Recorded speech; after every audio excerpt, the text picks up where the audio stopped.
ఇంతమంది ఒక ఆయన రాసిస్తుంది. మన భారతదేశం క్రికెట్ టీం ఉండేది 2007 నుంచి 2014 వరకు. ఎంతమంది ఉంటారు క్రికెట్ టీంలో? భారతదేశం టీంలో 11 మంది. యూసఫ్ పఠాన్, ఇర్ఫాన్ పఠాన్. మరి 100 కోట్ల జనాభా ఉన్న దేశంలో 11 మంది ఇద్దరు అన్నదమ్ములు ఆడాలి ఏంటి? ఇద్దరు అన్నదమ్ములు మంత్రి ఉండకూడదు. ఇద్దరు అన్నదమ్ములు వాళ్ళు ఏమన్నా మామూలు వ్యక్తుల? ఒకరు తెలంగాణ కోసం పార్లమెంట్ లో కొట్లాడు తెలంగాణ తెచ్చిన వ్యక్తి, ఒక ఆయన తెలంగాణ కోసం పదవి త్యాగం చేసిన వ్యక్తి, సమర్థమైన వ్యక్తులు, మానవత్వంతో ప్రజల కోసం రాత్రి పనులు కష్టపడి కార్యకర్తలు కాపాడుకునే వ్యక్తులకు ఇద్దరి కంటే తప్ప. దానికి ఉదాహరణ ఒకటి కాదు, 4 ఉన్నాయి.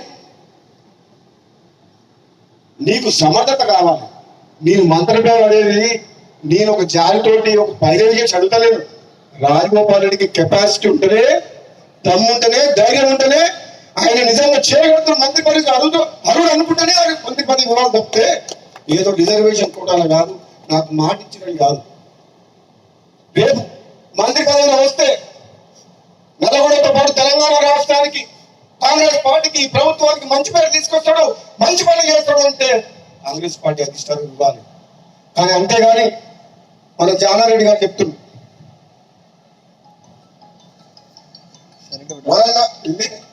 రంగారెడ్డికి హైదరాబాద్కి ఇవ్వాలి.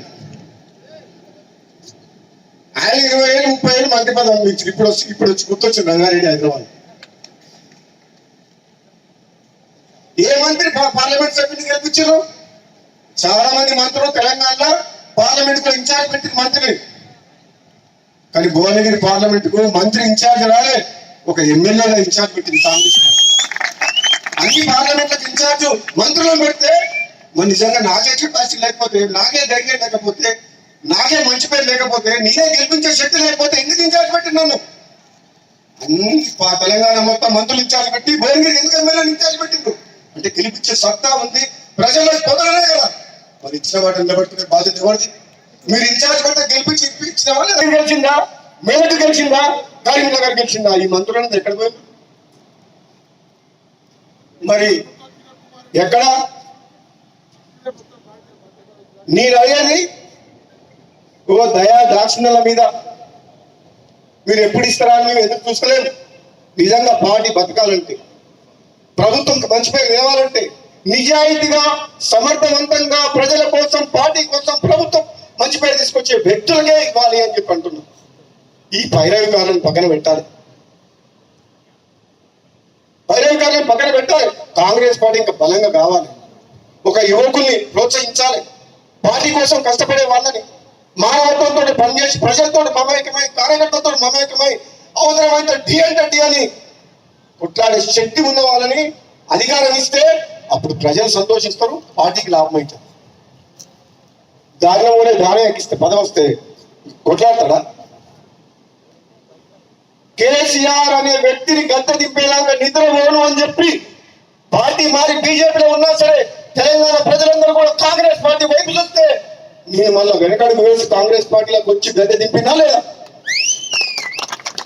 అంటే ఒక ప్రజాస్వామ్యాన్ని కూని చేసి, రాష్ట్రాన్ని అప్పుల పాలు చేసి, అవినీతిమయం చేసి, లక్షల కోట్ల ఒక కుటుంబం దోచుకుంటుంటే చూడలేక ఈ ప్రజలకు ప్రజాస్వామ్యాన్ని కాపాడాలని చెప్పి, ప్రజల పక్షాన్ని పోరాటం చేయాలని చెప్పి తెలంగాణ ఇచ్చిన కాంగ్రెస్ పార్టీ జెండా ఎగరవేయాలని చెప్పి నాలాంటి వ్యక్తి నిర్ణయం మార్చుకొని వెంటకు వచ్చిన అంటే దాని అర్థం ఒక కమిట్మెంట్ ఉంది. కన్యతల్లి లాంటి కాంగ్రెస్ పార్టీ అంటే అవమానం ఉంది. కొన్ని అనివార్య కారణాల వల్ల ఇక్కడ అవమానం జరుగుతుంది. పోయినా సరే మళ్ళీ ప్రజలందరూ కోరుకుంటున్నారు, కార్యకర్తలందరూ కోరుకుంటారు అని చెప్పి మళ్ళీ కాంగ్రెస్ పార్టీకి వచ్చి కాంగ్రెస్ పార్టీ అధికారంలో వస్తున్నందుకు నా నియోజకవర్గంతో పాటు వీరేశం దగ్గర పోయినా, ఒక పార్లమెంట్ సభ్యునిగా భువనగిరి అనిల్ కుమార్ రెడ్డి రమ్మంటే ఊళ్ళో ప్రచారానికి పోయినా, ఆలేరు పోయినా, తుంగతుర్తి పోయినా, నా శక్తి వంచన లేకుండా ప్రభుత్వం వస్తుంది కృషి చేసింది. సూర్యాపేట రమ్మంటే దామోదర్ రెడ్డి దగ్గర పోయినా.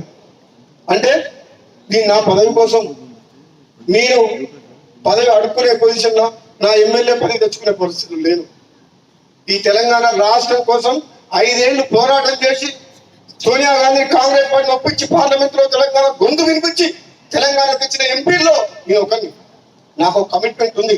ఈ తెలంగాణ రాష్ట్రం బాగుండాలి, ఈ తెలంగాణ రాష్ట్రం అభివృద్ధిలో ముందుకు దూసుకుపోవాలి, తెలంగాణలో ప్రతి పేదవాళ్లకు కాంగ్రెస్ పార్టీ అండగా ఉండాలని చెప్పి పనిచేస్తున్న నిజాయితీగా పనిచేస్తున్న వ్యక్తిని. కాబట్టి నా విషయంలో కొందరు నాయకులు ఇక చెప్తే బాగుండదు, దుర్మార్గంగా ధర్మరాజులాగా ఉండాల్సిన జానారెడ్డి గారు కూడా మహాభారతంలో ధృతరాష్ట్ర పాత్ర పోషిస్తాడు. నాకైతే బాధ అనిపిస్తుంది. నాలాంటి వ్యక్తికి ఏదైనా వస్తుంది అంటే 10 మందికి పనికొచ్చే మనిషిని 1000 మందిని కాపాడే వ్యక్తిని నాలాంటి వ్యక్తికి అడ్డం తగులుతుందంటే ఇక నేనేం చెప్పాలో నాకు అర్థమవుతలేదు. అందుకని ఇంతకంటే ఎక్కువ చెప్పలేను. ఇప్పటికే చెప్పదలుచుకుని చెప్పిన మనసులో ఉన్నది చెప్పినా లేదా. మరి నన్ను చూస్తే భయపడుతున్నారు అందరూ. నేను వస్తున్నట్టు మా అమ్మడు వస్తే ఏం చేస్తాడో ఆయన మా మాట ఇంటాడో వినడం అనుకుంటున్నా ఏందో మరి. అధిష్టానమేమో ఇస్తా అంటుంది, కొందరికి చెంపలు పడుతున్నాయి. ఎందుకు? ఉన్నట్టు మాట్లాడతాడు, ముఖం మీద మాట్లాడతాడు, ప్రజల పక్షాన మాట్లాడతాడు, ప్రజలకు ఏది కరెక్టో అదే చెప్తాడు తప్ప చెప్పాలా వద్దా?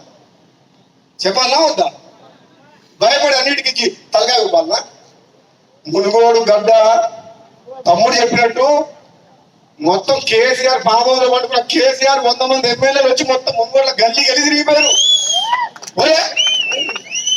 ఒక వ్యక్తి రాజీనామా చేస్తే ప్రజల పక్షాన ఒక్క వ్యక్తి నిలబడేందుకు 100 మంది ఎమ్మెల్యేలు వచ్చిన చరిత్ర ఎక్కడైనా భారతదేశ చరిత్ర ఉందా?